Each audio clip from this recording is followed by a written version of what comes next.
একটা বাসার মূল পার্টি হচ্ছে কিন্তু কিচেন, আর সেই কিচেনটা যদি সুন্দর পরিষ্কার পরিচ্ছন্ন না থাকে তাহলে কিন্তু পুরো বাসাটাই মনে হয় নোংরা লাগে। তো আজ আমি আপনাদের সাথে কিভাবে রান্নাঘরের গ্রিল, জানালা, অ্যাডজাস্ট ফ্যান পরিষ্কার করতে হয় সেগুলো আমি আপনাদের সাথে শেয়ার করব। খুবই সহজভাবে এগুলো পরিষ্কার করে দেখাবো। তো দেখতে পাচ্ছেন আমার রান্নাঘরটা আজকে আমি একদম ডিপ ক্লিন করে ফেলেছি। তো সেই কিভাবে আমি এগুলো করেছি আমার নিজস্ব ইয়াতে আমি আজকে আপনাদের সাথে শেয়ার করব। তো এটা দেখতেই পাচ্ছেন আমার অ্যাডজাস্ট ফ্যানগুলো আমি ভালো করে পরিষ্কার করে নিয়েছিলাম। তো একটা বাসার মূল পার্টি হচ্ছে কিন্তু রান্নাঘর। আমাদের সবারই চিন্তা থাকে রান্নাঘরটা কিভাবে পরিষ্কার পরিচ্ছন্ন রাখবো এবং দেখতেও ভালো লাগে।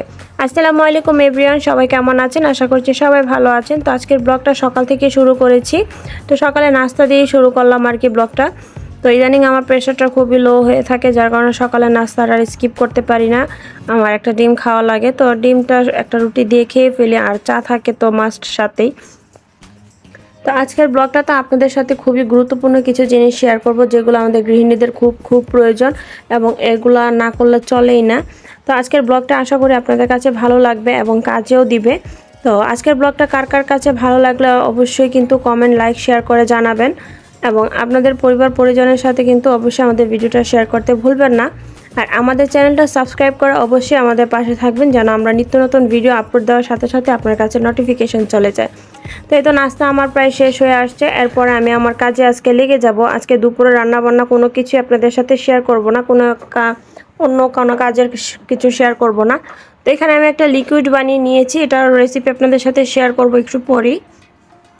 তো এই লিকুইডটি দিয়ে আমি আজকে আমার রান্নাঘরটা পরিষ্কার করব। আজকে ধরেছি যে রান্নাঘরটা পরিষ্কার করেই ছাড়বো, অনেকদিন ধরে রান্নাঘরটা পরিষ্কার করি না। তো একটা জালি নিয়ে আমি খুবই আলতোভাবে, বেশি জোরে ঘষা দিলে কিন্তু রঙগুলো উঠে যাবে। তো আমি প্রথমে জালি দিয়ে ট্রাই করছি আর কি। এগুলো আপনারা যে কোনো মুদি দোকানে পেয়ে যাবেন, এই জালিগুলো সবাই কিন্তু এগুলো চিনেন। তো আমি এই পানীয়টা দিয়ে আমি ভালো করে জানালা, গ্রিল এগুলো ভালো করে আলতোভাবে মুছে নিচ্ছি। তো দেখতেই পাচ্ছেন শুধু ছোঁয়ানোর সাথে সাথেই কিন্তু ময়লাগুলো উঠে যাচ্ছে। খুবই কার্যকরী একটা লিকুইড এটা। তো আমি আমার নিজস্ব মতে আমি এটা তৈরি করেছি। আপনারা একবার বাসায় ট্রাই করে দেখতে পারেন, কাজে আসবে। তো আমি এই জালিটা দিয়ে পুরোটা গ্রিল আমি পরিষ্কার করে নিচ্ছি। দেখতেই পাচ্ছেন একটু একটু ভিজাচ্ছে। আর কেউ চাইলে হাতে গ্লাভস পরে নিতে পারেন, কিন্তু আমি হাতে গ্লাভস পরে কাজ করতে পারি না, আমার কাছে আনইজি লাগে। তো আপনারা যাদের ভালো লাগবে না জিনিসটা আপনারা এড়িয়ে যাবেন, কিন্তু আমি আমার মতো যেভাবে করেছি আপনাদের সাথে সেটাই শেয়ার করতেছি। আমি কিন্তু সবসময় র্যান্ডম ভিডিও ছাড়ার চেষ্টা করি, কোনো রকম মানে গুছিয়ে বা ওরকম দেখানোটা আমি করি না। তো এখানে আমি হাত দিয়ে কিন্তু আমার পরিষ্কার করে ফেলতেছি। অনেকে গ্লাভস ইউজ করেন, তো আপনারা গ্লাভস কিনে গ্লাভস ব্যবহার করে পরিষ্কার করতে পারেন। আমি তো প্রথমেই বললাম আমি গ্লাভস পরে কাজ করতে পারি না, আনইজি লাগে। তো আমি আমার হাত দিয়ে আর জালি দিয়ে পরিষ্কার করে নিচ্ছি। তো বারবার লিকুইডটার ভিতর আমি জালিটা ভিজিয়ে আমি এগুলো একটু পরিষ্কার করে নিচ্ছি। হাত দেওয়ার সাথে সাথেই কিন্তু তেল কাস্টারগুলো উঠে যাচ্ছে। দেখতেই পাচ্ছেন আমার খুব একটা পরিশ্রম করা লাগতেছে না।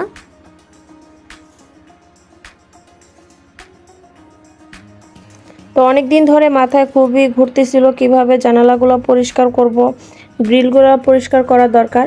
তো আমি একটু জালিটা দিয়ে মোছার পরে আমি একটা শুকনা ন্যাকড়া দিয়ে মুছে নিচ্ছি জানালাগুলো, যে দেখতেছি কীরকম পরিষ্কার হয়েছে। যে না, আলহামদুলিল্লাহ ভালোই পরিষ্কার হয়েছে। তারপর আমি এই যে টাইলসগুলো পরিষ্কার করে নিচ্ছি, টাইলসগুলোও খুবই ময়লা হয়েছে।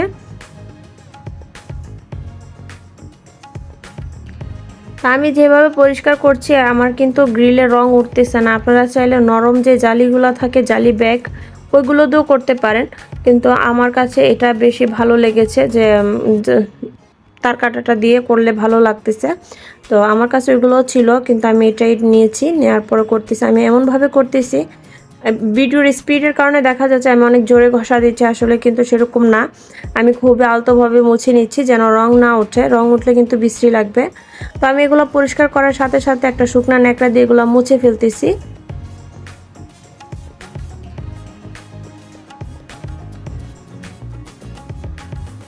তো আজকের ভিডিওটা আমাদের আপুদের অনেক অনেক ভালো লাগবে, কারণ সবাই কিন্তু এই রান্নাঘর পরিষ্কার নিয়ে খুবই চিন্তায় থাকে। আর এত পরিমাণে তেল কাজটা হয় যেটা পরিষ্কার না করলে কিন্তু চলে না।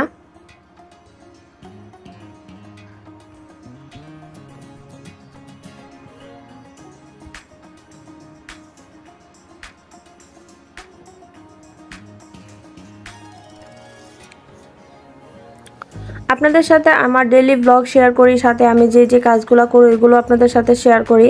তো এই তো দেখতে পাচ্ছেন টাইলসগুলো আমি একটু ঘষে নিচ্ছি, কারণ অনেক দিন হয়ে গিয়েছে, বললামই তো অনেক দিন ধরে আমি কিচেনটা ডিপ ক্লিন করি না। তো এখন কিছুদিন পর পরই করব। তো আজকে যখন চোখে পড়লো যে না, আজকে রান্নাবান্নাগুলো শেয়ার করব না আপনাদের সাথে, যে আজকে কিচেনটা কীভাবে আমি ডিপ ক্লিন করেছি সেটাই শেয়ার করব, এটাই হচ্ছে আমার উদ্দেশ্য। তো এই তো এখানে টাইলসগুলো আমার পরিষ্কার করানো হয়ে গিয়েছে, তারপর একটা শুকনা ন্যাকড়া দিয়ে মুছে নিচ্ছি, কারণ এখানে আমি পানি স্প্রে করতে পারবো না, করলে আমার পুরো কিচেন ভেসে যাবে, আর কিচেনের পানি যাওয়ার মতো কোনো রাস্তা ছিল না। তো এখানে আমার গ্রিলগুলো পরিষ্কার করা হয়ে গিয়েছে, জানালাও পরিষ্কার করা হয়ে গিয়েছে। এখন আমি চুলার চারপাশটা পরিষ্কার করে নেব, কারণ চুলার চারপাশটা দুধ গরম করতে গেলে দুধ উতলে পড়েছে, তারপর ভাতের মার পড়েছে অনেক সময় চুলায় রান্না করতে যে। তো এগুলো খুব ময়লা হয়ে গিয়েছে, এগুলো পরিষ্কার করব। আর এখন অ্যাডজাস্ট ফ্যানটা খুলে নিয়েছি, এখানে একটু গরম পানি নিয়েছি, নেওয়ার পরে 1 টেবিল চামচ সোডা দিয়েছি, 1 টেবিল চামচ ভিনেগার দিয়ে দিয়েছি, তারপর 2 টেবিল চামচ সার্ফ এক্সেল দিয়েছি। তো এইভাবে আমি কিন্তু এই লিকুইডটা দিয়ে পুরো কিচেনটা পরিষ্কার করে নিয়েছি, জানালা, গ্রিল, তারপর টাইলস। আমি কিন্তু এই লিকুইডটা দিয়ে তৈরি করেছি, আপনাদের কিন্তু দেখিয়ে দিলাম, আপনারাও বাসায় ট্রাই করবেন। এই তো দেখতে পাচ্ছেন আমার কিচেনের চুলার যে সাইডটা ছিল প্রচণ্ড পরিমাণে ময়লা হয়ে গিয়েছিল, কারণ এগুলো 2 দিন পর পর পরিষ্কার করা হয়, তারপরও কিভাবে জানি ময়লা লেগে যায় আসলে বলতে পারি না। আর এত পরিমাণে তেল কাজটা হয়েছে, ইদানিং রান্নাগুলো একটু বেশি হয়েছে, যার কারণে অনেক তাড়াতাড়ি ময়লা হয়ে গিয়েছে। আর এটা হচ্ছে চুলার নিচটা আমি ভালো করে ঘষে পরিষ্কার করে নিচ্ছি, কারণ অনেক সময় দুধ জাল দিলে এটা এদিকে নিচে পড়ে যায়, পরে দাগ হয়ে যায়। তো এগুলো আমি চুলাটা উঠিয়ে আমি পরিষ্কার করে নিচ্ছি।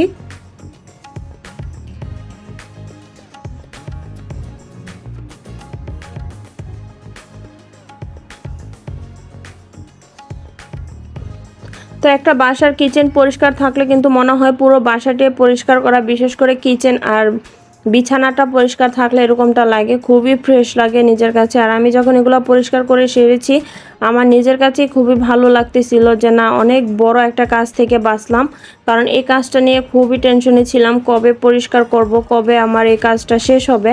তো যাক, আলহামদুলিল্লাহ গতকাল শেষ হয়েছে কাজটা, তাই আজ আপনাদের সাথে ভিডিওটা শেয়ার করতে পারতেছি।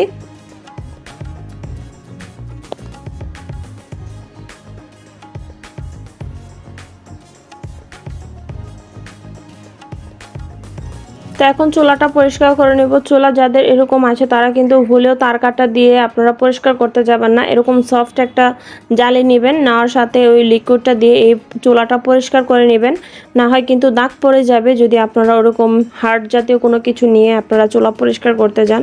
তো আমার এই চুলাটা খুবই শখের, এটাকে খুব যত্ন করে রাখি, তো যেন কোনোভাবে দাগ না পড়ে সেদিকে খেয়াল রেখেই আমি চুলাটা পরিষ্কার করে নিয়েছি। তো চুলাটা ভালো করে আমি ময়লাগুলো পরিষ্কার করে তারপর একটা শুকনো ন্যাকড়া দিয়ে মুছে ফেলবো।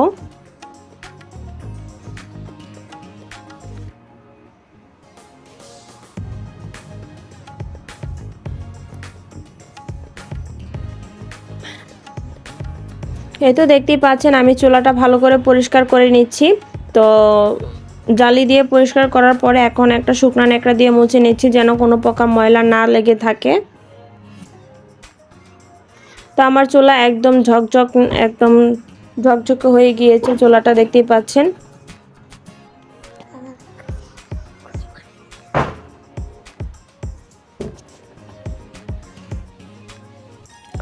তো এই তো এখন চুলার উপরে যে স্ট্যান্ডগুলো ছিল এগুলো বসিয়ে দিয়েছি, আর এখানে অ্যাডজাস্ট ফ্যানটা খুলে নিয়েছি।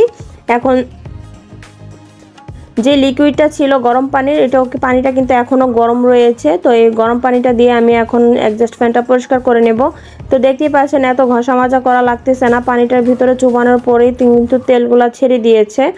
আর আপনারা ভুলেও কিন্তু ঠান্ডা পানি দিয়ে এটা পরিষ্কার করতে যাবেন না, তাহলে তো কখনো পরিষ্কার হবেই না, আরও অনেক পরিশ্রম করতে হবে, পরিষ্কার করতে লেট হবে, তারপর অনেক সময় সাপেক্ষের ব্যাপার। আর গরম পানিটা দিয়ে যদি আপনারা পরিষ্কার করেন খুব সহজেই পরিষ্কার করে ফেলতে পারবেন। তো আমার অ্যাডজাস্ট ফ্যানটা কিন্তু একদম নতুনের মতন হয়ে গিয়েছে, দেখতেই পাচ্ছেন। তো পানিটা কিন্তু একটু গরমই নেওয়ার চেষ্টা করবেন, যেন আপনার হাত ভিজিয়ে আপনার একটা কাজ করতে পারেন, এরকম টাইপের গরম রাখবেন, আবার বেশি গরম না, তাহলে কিন্তু হাত পুড়ে যাবে।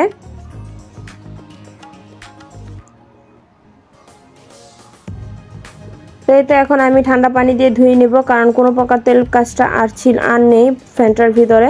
তো উপরে যে বক্সটা ছিল সেই বক্সটা আমি আর খুলিনি, এটা উপরে রেখে আমি পরিষ্কার করে ফেলেছি এই গরম পানির লিকুইডটা দিয়েই। খুব সহজেই তেল কাজটাগুলো উঠে আসতেছে।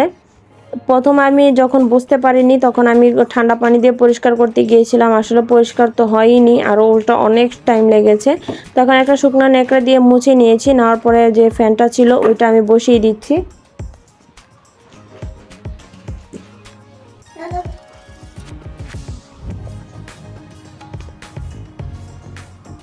তো এই তো আমার গ্রিল পরিষ্কার করা হয়ে গিয়েছে, চুলা পরিষ্কার করা হয়ে গিয়েছে, টাইলসও পরিষ্কার করে ফেলেছি। আজকের ভিডিওটা আপনাদের কাছে কেমন লাগলো অবশ্যই কিন্তু কমেন্ট করে জানাবেন। আর আজ অনেক গৃহিণীদের এই টিপসগুলো আমার কাজে লাগবে আশা করতেছি। তো অনেকে বলতে পারেন গ্লাভস পরে কেন করিনি, তো আমার হাতে আসলে গ্লাভস পরে আমি কোনো কাজ করতে পারি না, যার কারণে গ্লাভস আমি ইউজ করিনি।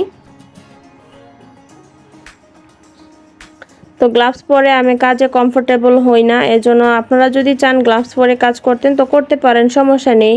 আমি আমার মতো করে করেছি, কারণ আমি গ্লাভস পরলে কোনো কাজে আমার হাতে আসে না, মনে হয় কেমন জানি লাগে। তো এই জন্য গ্লাভস আমি পরে পরিষ্কার করিনি।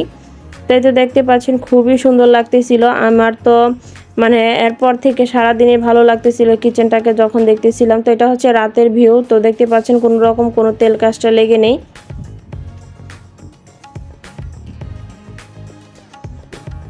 সবকিছু অনেক সুন্দর করে, জানালাগুলো অনেক সুন্দর পরিষ্কার হয়ে গিয়েছে।